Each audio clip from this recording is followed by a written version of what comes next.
Je voudrais vraiment d'abord rendre grâce à Dieu et surtout remercier le peuple sénégalais. Le peuple sénégalais qui s'est mobilisé aujourd'hui pour la démocratie sénégalaise. Le peuple sénégalais qui s'est mobilisé aujourd'hui pour des convictions, pour des principes, pour des valeurs. Mais vous me permettrez aussi de remercier la coalition Yewwi Askan Wi et particulièrement la conférence des leaders. Remercier particulièrement tous ces leaders qui aujourd'hui ont pris de leur temps pour nous accompagner dans ce combat. Je veux citer M. Khalifa Ababacar Sall, féliciter aujourd'hui M. l'honorable député Déthié Fall, citer aussi Babacar Diop, présent à nos côtés aujourd'hui, M. le ministre Habib Sy, mais surtout féliciter aujourd'hui mes deux compagnons d'infortune, donc le président Ousmane Sonko et le président Malick Gakou, avec lesquels j'ai passé toute la journée et on a respiré ensemble des gaz lacrymogènes. Vraiment remercier tout le monde, Madame le ministre Aïda Mbodj, remercier tout le monde, tous ceux qui sont mobilisés, mais particulièrement cette jeunesse sénégalaise, cette jeunesse dakaroise. J'ai eu à le dire au mois de mars, je le répète aujourd'hui, il ne s'agit pas de nos modestes personnes. Il s'agit de la démocratie sénégalaise qui est aujourd'hui malmenée, qui est aujourd'hui agressée. Et ça, on ne peut pas l'accepter, on ne peut pas le tolérer. Et je suis au regret de dire que le comportement de cette justice, il est beaucoup plus que suspect. Parce qu'aujourd'hui, on s'est empressé de reporter ce procès. Je n'étais même pas encore arrivé au tribunal. Ce qui s'est passé, c'est exactement ce qui s'est passé au mois de mars. C'est un justiciable qui devait se rendre au tribunal et qui est empêché de se rendre au tribunal par la gendarmerie nationale et la police nationale. Et vraiment, je pense que cela n'honore pas notre République. C'est la raison pour laquelle j'avais eu à le dire lors de ma conférence de presse. J'ai dit que le 7 juillet, lors de mon dernier passage au tribunal, il n'avait jamais été question de retenir une date parce que ce dossier n'était même pas programmé pour être enrôlé au rôle des audiences. Donc, ce qui se passe dans ce procès, ce n'est rien d'autre qu'une instrumentalisation de la justice par des hommes politiques qui sont bien connus et bien identifiés. Donc, nous continuons à dénoncer cette volonté de vouloir museler des hommes politiques. Nous continuons à dénoncer cette volonté de vouloir aujourd'hui chercher à hypothéquer l'avenir de certains hommes politiques. Et nous dénonçons surtout aujourd'hui cette volonté de vouloir remettre en cause tous les acquis démocratiques depuis les indépendances. On ne peut pas l'accepter. Donc c'est ce que je voulais vraiment dire en guise d'introduction. Vous me permettrez de prendre aujourd'hui mon compagnon d'infortune de la journée, le président Ousmane Sonko, et peut-être de lui demander de faire peut-être la synthèse en Wolof et éventuellement de donner aussi son point de vue, s'il n'y a pas d'autres questions, bien sûr.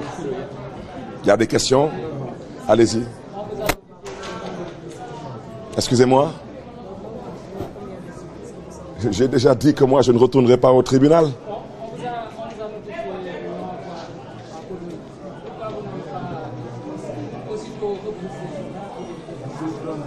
Alors, écoutez, je pense que quand on m'a convoqué au tribunal, on m'a convoqué par une voie de citation.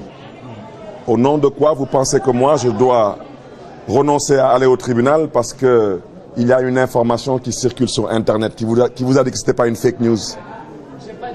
Non, je reviens à ce que j'ai dit. Je n'ai reçu aucune notification disant que je devais rester chez moi. On m'a bel et bien convoqué au tribunal ce matin. Je me suis levé, je suis parti au tribunal avec des amis, des compagnons, des camarades et une bonne partie de cette jeunesse. Et à partir de mon quartier, Baobab, où je suis le maire de cette commune, on m'a interdit de sortir de ce quartier. Malheureusement, les sabotages ont commencé sur l'avenue Bourguiba. Je sortais à peine de Baobab. On a été interpellé par la gendarmerie. Ensuite, au niveau du point, on a été interpellé par la gendarmerie. Je rappelle que c'est le lieu aussi de dénoncer certaines pratiques parce qu'on n'a pas besoin de tirer des balles à blanc. On n'a pas besoin de tirer des balles en caoutchouc sur les voitures de leaders politiques. Aujourd'hui, ils ont cassé mon véhicule à coups de tirs, de grenades. Et c'est le président Ousmane Sonko qui était assis devant. Ça veut dire que si ce pare-brise avait cédé, c'est lui qui allait prendre la cartouche. C'est totalement irresponsable. Nous sommes des hommes politiques. Nous ne sommes pas des rebelles, nous ne sommes pas des révolutionnaires. Nous sommes des responsables. Je pense que personne ne nous a jamais vu foncer sur un barrage de la gendarmerie ou de la police. Pourquoi ces forces de l'ordre pensent qu'ils doivent utiliser autant de violence pour pouvoir montrer leur autorité? Et je rappelle que nous avons été obligés à partir de la Médina de descendre de nos véhicules comme on était empêchés pour continuer à marcher vers le tribunal. C'est de là qu'on a été chargé. On s'est retrouvé dans une maison à la Médina. Et c'est de là que le président Khalifa Sall et l'honorable député M. Déthié Fall sont venus nous trouver et nous ont proposé de nous raccompagner chez nous. Et cela avait été décidé avec l'accord des plus hautes autorités de la police.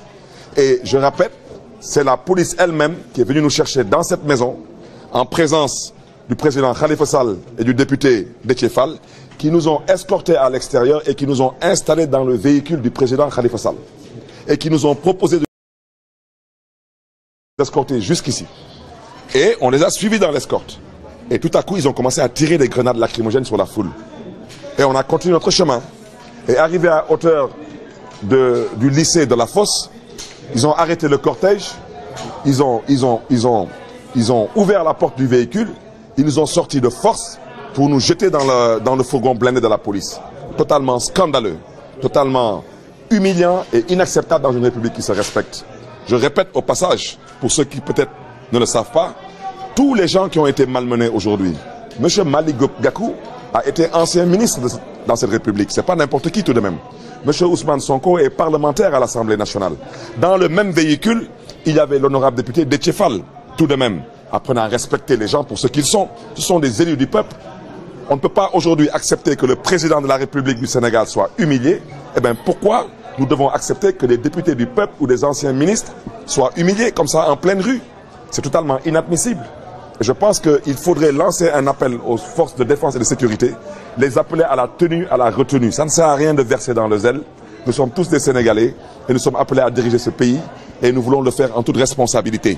Mais aujourd'hui, nous n'accepterons pas la violation de nos droits. C'est la raison pour laquelle, pour l'instant, même si dans la coalition il y a eu Askan Wi, même si dans mon entourage il y a des gens qui pensent que nous ne devons pas leur donner le plaisir de faire ce qu'ils ont envie de faire, parce que jusqu'à preuve du contraire, je le répète, le régime en face aujourd'hui est apeuré. La vérité, c'est qu'ils ont des sondages qui les empêchent de dormir, ils ont aujourd'hui des tendances qui les empêchent de dormir, et ils sont en train de chercher tous les moyens pour ne pas organiser des élections le 23 janvier 2022. Et ça, je l'ai déjà dit, un de vos collègues journalistes avait eu à le dire. Beaucoup de gens se sont peut-être un peu moqués de lui, mais il dit que lui, il ne voit pas comment ce régime va aller vers sa perte.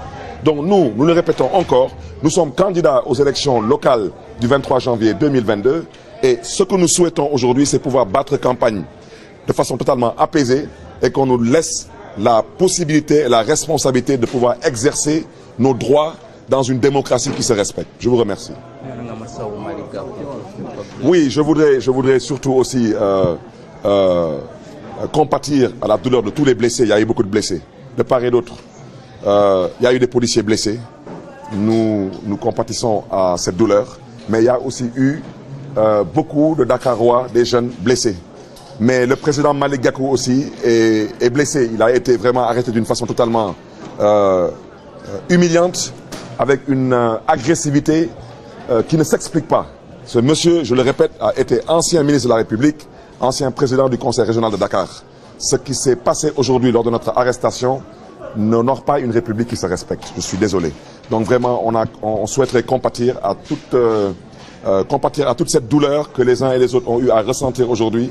Mais ce n'était que pour l'expression, une fois de plus, l'expression de notre volonté de pouvoir vivre dans une démocratie respectable et apaisée.